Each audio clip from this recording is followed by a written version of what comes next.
चला मैत्रिणींनो, आज केळाच्या फुलाचे पकोडे करूया.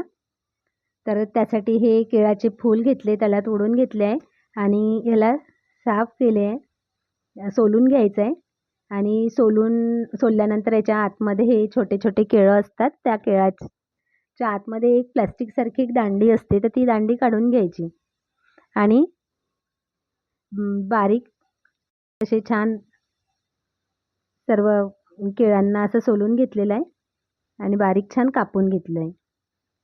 असं छान बारीक कापून घ्यायचे आहे आणि हे केळं ना चेक करायचे, कारण की काही काही केळं कडू असतात. तर एखादं केळ खाऊन बघायचं यातलं आणि हे असे साफ करून घेतलेले आहे. दोन पाण्याने धुवून घ्यायचे आणि असे पिळून घेतले. याला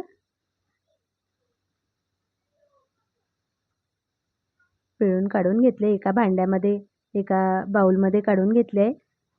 त्यामध्ये हिरवी मिरची, लसूण, सांबार, मीठ, हळद आणि कढीपत्ता, बेसन घ्यायचं आहे.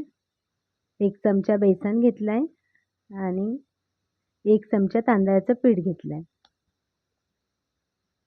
2 चमचे, मोठ्या चमच्याने 2 चमचे तेल घ्यायचं आहे.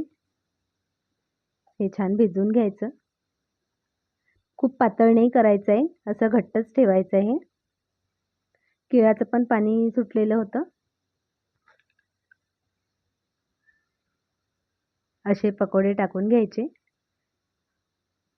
करून बघा, हे खूप छान वाटते. हे पकोडे खायला पौष्टिक पण असते.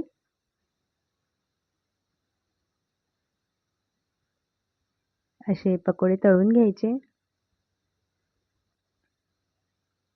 जे कडू जे फूल असते ना, तर त्या फुलाला गरम पाण्यामध्ये 3-4दा धुवून तरच वापरायचं राहते. हे असे पकोडे आपले तळून झाले.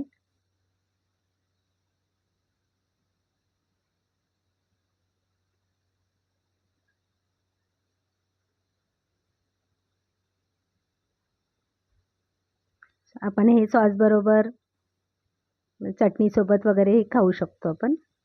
खूप छान टेस्टी वाटतात हे पकोडे खायला.